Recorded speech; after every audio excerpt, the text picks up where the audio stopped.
Then Vanessa got a call from Kat because Kat wants to buy a condo for her and Tomas since that's such a good idea.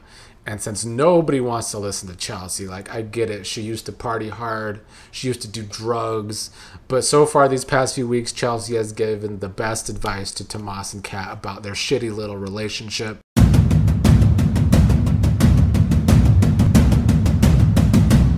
What's up, fellow Beyond the Gates fans? Here to talk about today's Tuesday episode. I wish I could say that with enthusiasm, but today was definitely a yawner. Way too many storylines on this show are tired. These storylines on this show are about as tired as Michelle Valjean probably is at 74 years of age. Can we get some oomph? Why are we still pretending as if the Tomas and Kat relationship is good television? The Tomas and Kat relationship being a focal point of the drama this week is why this week is going to put us all to sleep. I'm sorry, but I had to get that rant out of the way. Let's start with Anita quickly. Anita was at the hospital today to get a lump removed. Nicole and Danny waiting. They had some little discussions. Nicole was smiling at one point, looking at a picture. It was not Kyle or Carlton like Danny was teasing. It was Samantha at a pizza party with the family that they had a couple weeks ago. They also discussed Tamas, but then Vernon came, joined them with the waiting. The doctors got the lump out. More progress in Anita's recovery, which is good. Chelsea and Kat were going over new designs for Chelsea Kat. Chelsea asked if Kat is up to working, but they're just sitting there, so of course Kat is up to working. They discussed Tomas's proposal. Kat thinks Tomas is avoiding her because Kat thinks she embarrassed him. Chelsea sticks up for her, said that Tomas was not listening, that Chelsea gave Tomas the right advice, and that Tomas should have known better, and he should have. Just no communication over a proposal. Kat is worried that Tomas will turn to someone else, which is kind of what he tried to do. Chelsea and Kat talked about this worry of Kat's that Tomas might turn to another woman again because last time they had problems, that's when he hooked up with someone else. Kat was making every excuse in the book for Tomas, that they were on a break as if they're Ross and Rachel. Kat saying that it's not like Tomas is a serial cheater like Bill or gonna get into some big affair like her dad. But like, do we know that? Because Tomas still did sleep with your half sister when you were having problems. But Kat continued to make excuses for Tomas doing that, saying that it was just so early in their relationship. They then discussed how when Madison and Chelsea got engaged, that sent Kat into a tailspin, wanting to move in with Tomas. Then she ended up not doing that. But that was Kat's big idea today. Get the condo she was looking for so that she and Tomas can move in together and I guess take that next step in their relationship. But A, who cares? And B, are we actually going to see this condo on screen?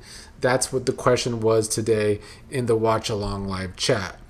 Eva and Izaiah started this episode together. That's when Tomas did end up visiting to see Eva, of course. He apologized for not calling first, saying he wanted to check up on Eva, but really he wanted to talk about his feelings with Eva like he's done in the past. He did end up bringing a gift. It was a book from the writer Carly Vadi, which is still a shout out to Ron Carlivati, who used to write for the show the first year as one of the not main writers, but he used to write for the show nonetheless. Obviously, he's written for other soap operas. They're still giving him shout outs, though I wouldn't want to be shouted out by Tomas of all characters.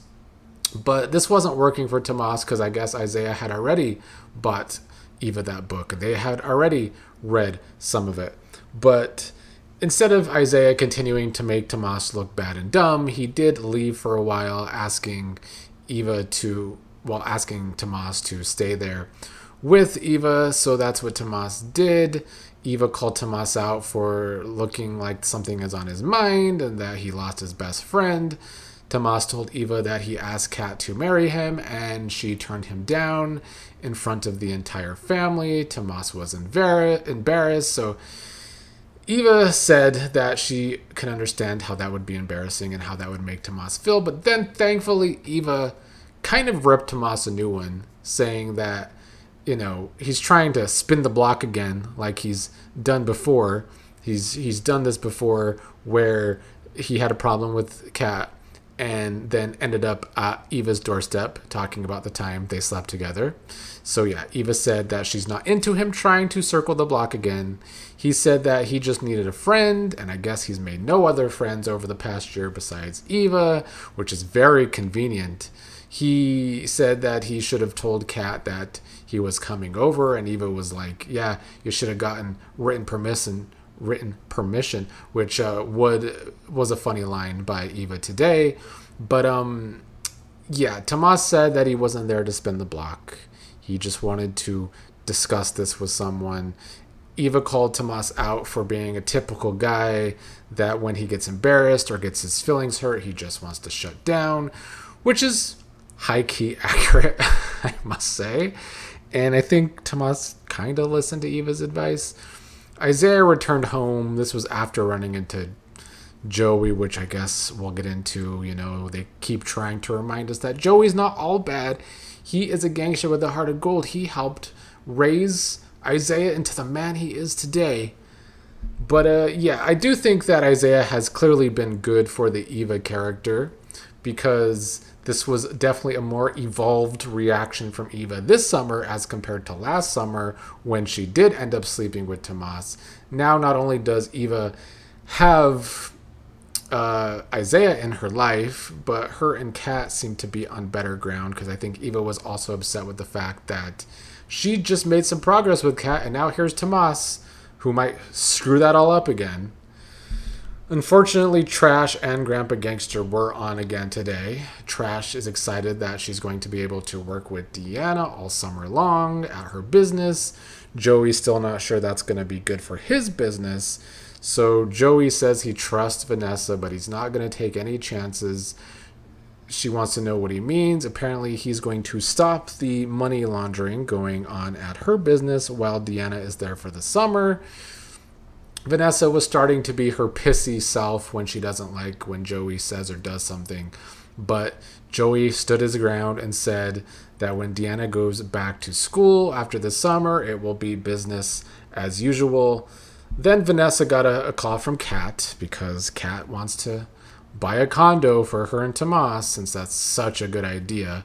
And since nobody wants to listen to Chelsea, I get it. She used to party hard. She used to do drugs. But so far these past few weeks, Chelsea has given the best advice to Tomas and Kat about their shitty little relationship. But, yeah, that's when Joey ran into Izaiah. Joey and Vanessa were at Orphy Jeans. Izaiah came to pick something up. Joey wanted to just let Izaiah know he wanted to reach out about the Eva situation. When Izaiah returned to Eva and told her about running into Joey, that's when Eva was like, Joey's not as big of a big bad wolf as everyone thinks he is.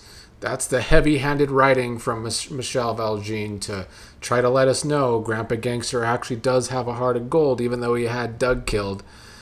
Randy did his assignment for Joey, ran into Deanna. They hugged upon arrival. Randy apologized for not making it to Doug's funeral. Deanna said she didn't make it either. She told Randy she's not doing so great in losing her father. It's been the worst experience, obviously. Deanna talked about her issues after her dad's death, said she is not a little girl anymore. She should be excited for the next chapter, but it's hard without her father. Randy asked if she started talking to her mom about things, but Deanna said that Vanessa's too busy with her new sleazy boyfriend to give a damn about her, which is the only kind of information Randy is looking for here to see if Deanna is actually over the Joey and Vanessa thing. Deanna said it's good to have someone to talk to today with Randy, since it's usually just a paid therapist. She talked about listening to old messages from Doug to see what he sounds like. She talked about that they might all forget Doug one day. Mom has already moved on. She said that Donnell told her to give Joey a chance. Randy tried to tell Deanna that Doug is still alive in her heart and her brother's heart, which clearly, if Deanna is seeing Ghost Doug, that is actually true. Vanessa interrupted to call her with an assignment to go and meet with Kat about the condo, which is what Deanna did. and it all went so well. So Vanessa gave Deanna props for already closing out a deal on her first day at the job. And Deanna told Vanessa about the deal. Then Vanessa said that Deanna has the best of her and the best of Doug within her, which made me think that means Donnell has the worst of both of them. And he does, because Donnell sucks. Randy met with Joey, said that Joey didn't, or said that Deanna didn't open up much about Joey, but the feeling is that Deanna's feelings about Joey has not changed. So Joey wonders what Deanna being around this summer will mean, hopes it won't mean there will be a problem this summer. Clearly, Deanna's going to try and be a problem for Joey and Vanessa. But right now, Joey's already a step ahead. Plus, they're probably going to make Deanna crazy. So it's just not a story I'm looking forward to, as I've been saying. And speaking of bad stories, the episode ended with Tomas coming to see Kat. Learned that she's still calling him Boo. He did admit to going to see Eva as a friend, and Kat made the joke that they need to get him new friends. And then Kat told him about her surprise, which is the condo.